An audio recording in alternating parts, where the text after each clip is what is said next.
Welcome back, everybody. We're in the semi-final of the Champions League, and this week we saw PSG play against Arsenal, and we saw Inter Milan play against Barcelona. So let's talk about the PSG and Arsenal game first. So coming in this game from both sides, like we said, PSG, they're pretty much determined. So this is the first season where everybody is kind of on their side instead of like talking smack to them because, people complain they spend too much money. They buy all the stars and nothing get accomplished. We're talking about Neymar. They broke the bank. They literally broke the transfer window for Neymar to get out of Barcelona to come to them. They failed. Nothing happened. They got Kylian Mbappe, enormous amount of money. They basically threw generational wealth at Kylian Mbappe. It didn't work. And then they got Lionel Messi. Okay, it didn't work. None of this worked. And really, throughout that period, they got more hate than anything else because they were saying that these guys are not really playing football the right way. They're just buying big players, hoping that it would happen for them. And none of that happened. Neymar left, Messi left, Kylian Mbappe left, but they decided to go dip into Barcelona pool again, and they got Dembele. And at the time when they bought Dembele, really for Barcelona, that was a financial relief. They needed that money. And for Dembele, I think he just wanted to come back home and really get out of the drama in Barcelona. I mean, he was constantly getting hurt in Barcelona. The fans were not really happy with him because he would always get injured when they needed him the most, right? So for both sides, I thought that was a great deal from both sides. So he left, and then in his place, obviously, Lamar came, and he came alive. Everybody was happy. Some way, somehow, they figured out how to keep Dembele healthy. I don't know how they did it, but they found a way to keep him healthy. And what do you know? When Dembele is fully fit for a period more than a month, the guy performs. I mean, he's a very much a talented player. And this has been one of his best season of his career. He's been at Barcelona playing with Lionel Messi. Nothing compares to this season. He finally found his footing. He finally found a team that doesn't just rely on him necessarily, but he's a focal center point, but he also has a relief. Luis Enrique assembled one of the best teams in Europe I've seen in a while. And these are not guys that are like extremely flashy, but these guys are very confident, who are capable of really carrying themselves in each of their positions. It took a season to really get the puzzles together, but they finally found the puzzle. The midfield is solid, the back is solid, the front is solid. Dembele is not forced to just stay in the wing. He really has the freedom to just go wherever he wants. He's playing true number 10 at this point. And that helps everybody, right? So anyway, so for PSG, this season, they have turned the page. During the early stage of the Champions League, there were still some doubts. But the last few games in the Champions League, they have been the favorites. At this point, a lot of people are saying they're the favorites. Especially after the first leg of the semifinal, they're basically all the favorites. And then on the other side, you have Arsenal, who, like I always said, they've always been the bridesmaid, never the bride. Another season where they're in second place, right? But nevertheless, they came very much far in the Champions League. Okay? This is a team, by the way, both teams never won a Champions League. So from both sides, this is something really to prove. And for Arsenal, like I was saying, same thing. They got a coach. It took time for them, but they have assembled a great team. Not enough to win the Premier League, apparently. But again, nevertheless, they could still go all the way at the end of the Champions League here. They have that chance. And I think they believe themselves as well. There's been a few injuries, but nevertheless, they have the talent to go far. The last game they tied coming to this fixture, PSG is already done. They won the league. They're done. All their focus right now is on the Champions League. So the first game was going to happen in Arsenal. Right off the bat when the game started, PSG was at the neck of Arsenal. Immediately. Both flanks for PSG are solid. And then you have Dembele as a striker, okay? Just doing his thing. I mean, he was everywhere in this game. So immediately 4 minutes into the game, Dembele gets a goal. A great run from the number 7 on the left side. I can't pronounce his name. Timber has been having a great season, and Vinicius has been having a problem dealing with him, but apparently this dude had no problem with him. I mean, he's cut him like a knife, dude. He was going through him. In the first 4 minutes, the goal that Dembele got, it was a great dribble from him, and then across to Dembele, one hit, goal. Arsenal was shell-shocked. They were not seeing this coming at all. The pressure was just way too much for them.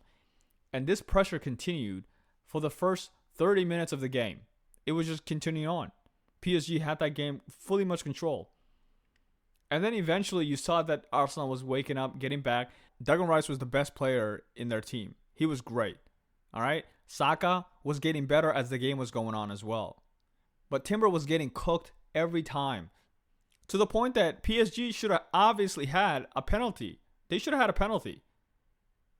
But they didn't have a penalty. It was a big call. They didn't have a penalty. So they didn't get that penalty. And as the game is going on, you can see that slowly Arsenal was getting back into the game. So the second half starts, it's the same way. Vitinho and Naves were great. As the second half was going on, it was back and forth. You had a spell where Arsenal had the good chances. You had a spell where PSG had good chances. But really, I thought Arsenal should have easily had at least 2 goals. They had 2 goals where it was just one-on-one. Martinelli had one-on-one goal. He missed. Trossard had one-on-one goal and he missed. You can say Dani Amorna was just a good goalkeeper, and he was. I thought he was the best player in PSG. Like, he made great saves throughout the game. So there's a lot of people can say that, PSG were the better team. Arsenal was just not up for the challenge. But I think Arsenal was just shell-shocked. They were surprised how hard PSG came at them at the beginning of the game. I still think this game was pretty much even in my opinion. Both teams had great chances. Even if you look at the stats, Arsenal had 10 shots, PSG had 11 shots. 5 shots on target for Arsenal, 4 shots on target for PSG. And the possession, it was almost equal as well. PSG had 53% of the possession. So it's not like, it's not that crazy. And this was a game coming into it. Arsenal won the last 2 times they played against each other. So for Arsenal, I'm sure they were thinking, it can't be that hard. We already beat them twice. We can beat them again. They just didn't see how hungry PSG was going at them. I think that was what really shocked them. And also, they just don't have the qualities like Dembele. They don't have somebody like Dembele. They don't have like the number 7 that they have, PSG.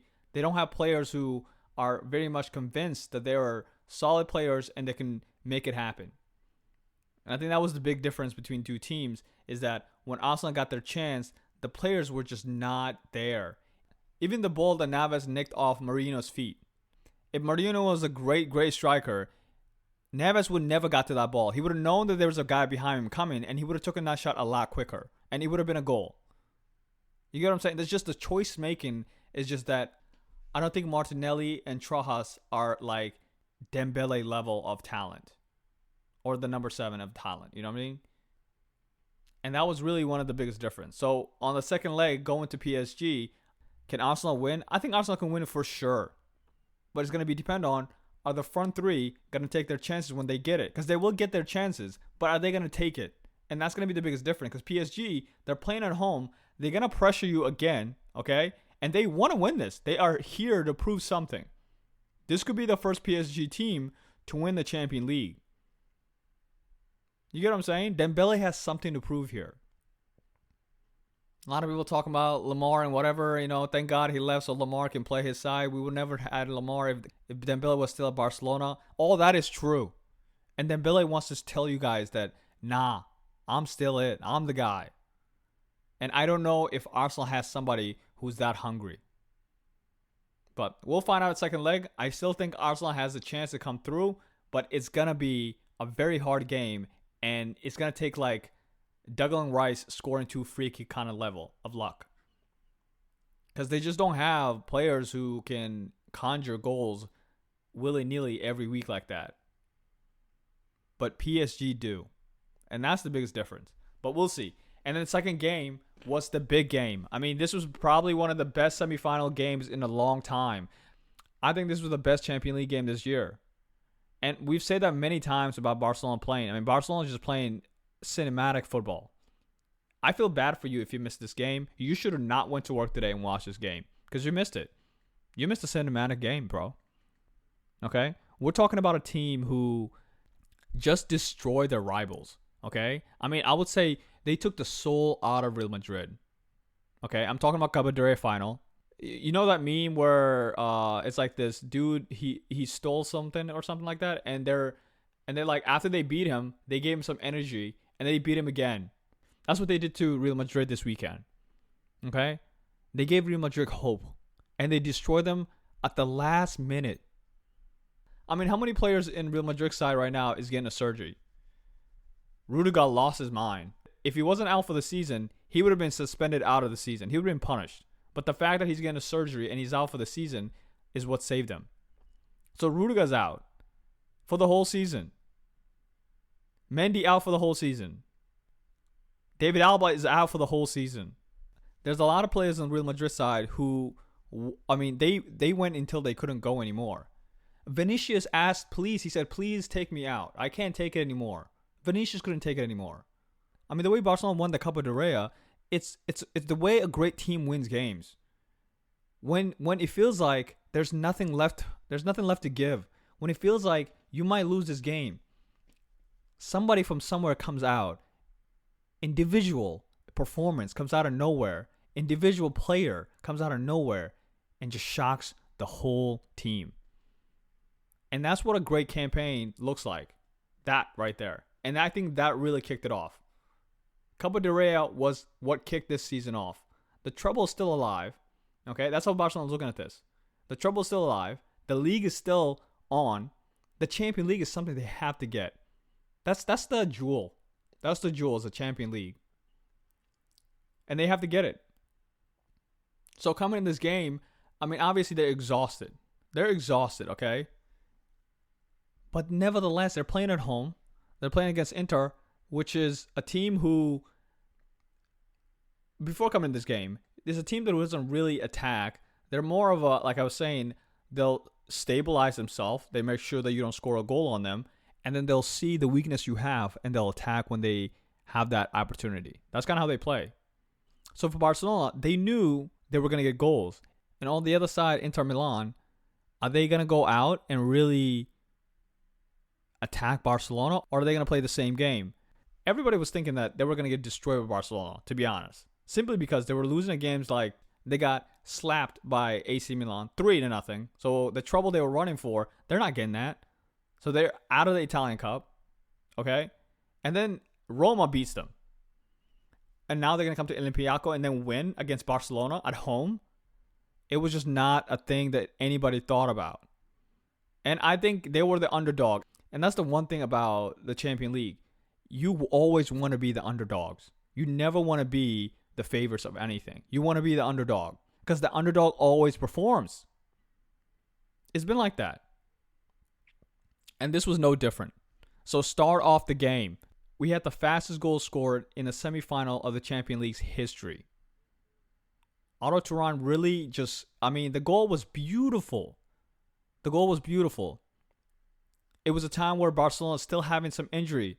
Blade, their best defender, okay? The only left back defender they have that's solid is still out. And it showed here why they really need the guy. This game really did show that. So the first goal comes easily, fast, just like that. I think if Blade was in this game, I think he would have stopped that from happening, in my opinion. A bad clearance from Koundé. They cross that ball back. And Martinez falls. He loses footing and falls. And Arturan literally I think he just kind of he just took a chance. He backflicked it, and it was a goal. Shell shocked. We're like, this just happen? Are we serious right now? We gotta wake up. This is not a joke. So I don't know if they were still tired or whatever, but they woke up. So they woke up. They're pressuring. They're pressuring as much as they can. And when you have a player like Yamal, you know you're in good hand. Something magic will happen. We're talking about somehow Barcelona's got lucky enough to have another generational talent. We have never, ever seen a 17-year-old perform this well. I'm talking not from Messi, not from Ronaldo. We have never seen anything like this. We have the youngest player to score in the semi-final of the Champions League. Okay? This is insane. I never thought that we would have another talent anytime soon compared to Lionel Messi. Not anytime soon. But look.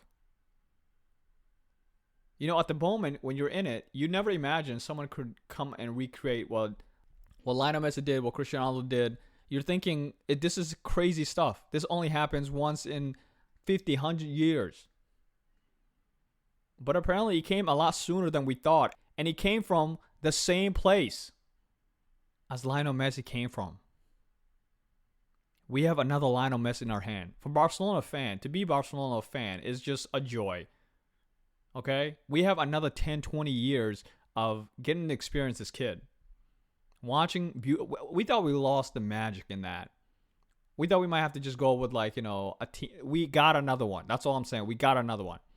Anyway, he was the guy. Like every time Barcelona needed something, they would just pass it to him. So the whole point was like, get the ball to Pedri. Pedri finds De Jong, or De Jong finds Pedri, and then they find Lamar. That was it. That was the play of this game.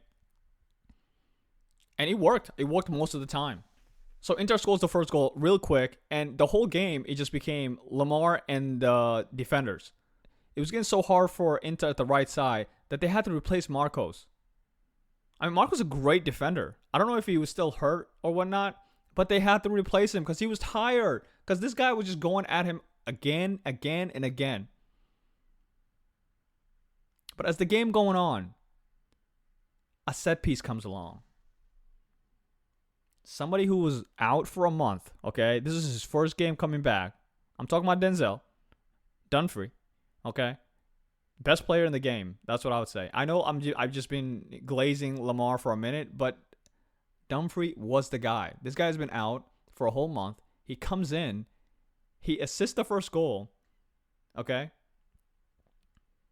And scores the second one. We are 2-0 at this point. And the goal he scored was beautiful. We're talking about a bicycle kick in the box. And right from a header coming out. It was beautiful. So they get a goal. It's 2 goals now. 2-0. It's Barca is pretty much shell shock at this point. Okay? They don't know what's going on. And may I say, the first one, Danny Olmo was not the best this game. I think he was the weak link for Barcelona. I mean, that was the first goal. He was there, supposed to hold. I don't know who assigned Danny Olmo to defend Dumfries in the first place. Can you say mismatch? It didn't match at all. So Dumfries scores the second goal, and it was a solid goal. And we're just at the 21st minute of the game, and 2 goals they already have. But 3 minutes later, the Magic Man, the new Magic Man, okay, pulls. I mean, the goal was just beautiful. I mean, he literally just goes through 4 or 5 players and scores a beautiful goal. It's 1-0. The light is up. Everybody can feel it. Everybody's spirit just got up. The whole stadium just erupts. And now you can feel that, okay, we might be on to something here. 12 minutes later, another beautiful goal. And this was a sequence from Pedri cross, Rafinha header to set up for Torres to score. Now we're at 2-2. Okay? And Torres was great. He could have had more goals. He had more chances. But nevertheless, that goal that he scored, that's what you need. We need him to be a little bit more clutch. I mean, he had at least 2 more chances to score, but it's fine. So great goal. We are 2-2 at this point. And you're thinking, Barcelona's back. And at this point, Barcelona was just pressuring as much as they can on Inter Milan. And it looked like Inter Milan was feeling the pressure. To the point that when the first half ended, Barcelona was getting upset. Because they're like, what is this? Barcelona didn't want that half to end because they were literally choking Inter Milan. Inter couldn't wait until that first half ended. So second half starts and Barcelona kind of drops their level down. They drop their level, and you can feel that they dropped their level because the ball is not moving smoothly. They're still like having a hard time penetrating in the middle. They're getting the chances, but they're not scoring. Now the biggest problem is that when it comes to size, Inter Milan has big boys.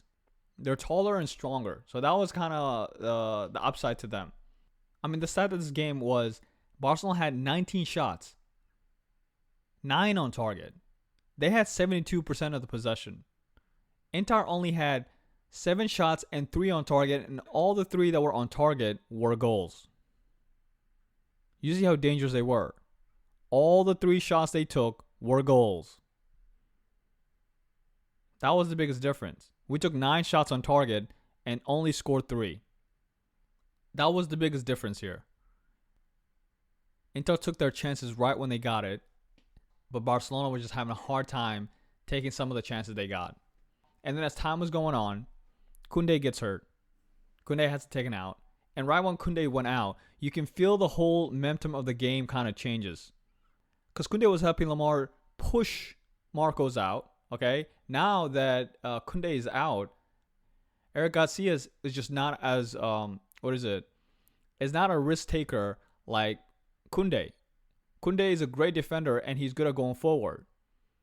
Eric Garcia he can only do one or the other. He cannot do both of them. I think he was more conservative, and for that reason, they had more pockets to go on that side. And I would say the same thing for Blade not being at the left side as well. When Blade is there, Blade really runs that line. Since Blade is not there, you just have Firmino hugging the line on the wing, and nothing's really happening. He's kind of just out of the game, really. So those two are very important. And now you might not have both of these guys on the second leg. That's a problem. So anyway, as the game is going on, another set piece happens. And again, another Dani Olmo mistake. I don't know why Dani Olmo is defending Dumfries. So Dumfries gets another goal, a header, another set piece. Again, this is what I'm saying. They're just bigger. So all the set pieces were dangerous coming from Inter Milan. So they get a third goal. And it comes out of nowhere again. It comes in a period where Barcelona is fully in control. So it's 3-2. And you're shell-shocked again. What are you thinking? 2 minutes later, it took 2 minutes. 2 minutes later, a corner from Dani Olmo, a dummy from Lamar, and a crazy, crazy shot from outside the box from Rafinha. It hits the cross post and hits the back of the goalkeeper and he goes in. Are you not entertained? So it's 3-3. And at this point, we're in the late stages of the game. Everybody's making a sub. And Inter Milan basically said, enough. This is enough. We can't keep taking any more of this. They decided to have 5 in the back. They got more defense reinforcement. And Barcelona decided just to rest as much players as they can. So they took Pedri out. I mean, when you're taking a player like Pedri out, you're basically taking somebody that can go through this hard wall to crack through. So once Pedri was out, it was kind of like playing side to side and crossing the ball. And as the game was going on, there were some chances Barcelona had, but really they just couldn't crack Inter Milan's defense. And at the end of the game, it was 3-3. Now we're going back to San Siro. We're going back to Inter Milan home. How is this going to turn out? I still think Barcelona are the favorites, but it's also good to consider Inter definitely overperformed, in my opinion. This was a crazy game for them. And on the other hand, also, Barcelona is not good at away games in the Champions League. If you look at their record, it does not look pretty for them when they go to another team's home at the Champions League. When I saw this tie becoming that the first game was at Barcelona home, I was kind of a little worried because I just know that Barcelona does better when the second leg is at their home. Really, most teams do better when the second leg is their home because they know what this team is like coming to their home. It's very hard to predict what this team is going to play like when they're first playing at your home, right? First, you got to get the first game is about trying to get a feel what kind of team this is. So I think that's the advantage that Inter Milan has is the fact that they're playing at home, and at this point, it's 0-0. For Barcelona, the advantage is that they know how Inter plays, and hopefully they get some players some rest. I mean, the fact that Koundé is out, that's going to hurt a lot. But nevertheless, if you have Lamar in there, and hopefully Lewandowski gets fit, it will still be good. Even if you can just get Blade back, it would be perfect. But it's not going to be easy. I mean, it's still 50-50, but my money is still on Barcelona. All right, make sure you leave a like or comment down there what you think.